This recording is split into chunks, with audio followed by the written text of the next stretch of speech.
everybody, this is Nate with Artec Industries. We've got the new Jeep JL in. This is a really cool new vehicle, lots of refinement on this thing. They've changed the interior, updated it, all the creature comforts. It's a really modern vehicle.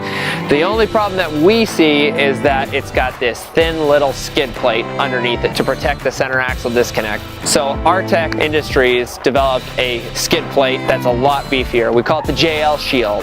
This is the JL Shield. It's over twice as thick than the factory skid plate, because we've extended it in front of the axle for a complete skid plate. So if you hit it on the front of the axle, it's going to just slide right over it. We've also incorporated flathead bolts on it as well too, because the factory one has these hex bolts that stick down and they just can get snagged on rocks. So this is heavy duty, a lot smoother, a lot nicer than the factory. It's powder coated from Artec Industries, and it's our newest product available.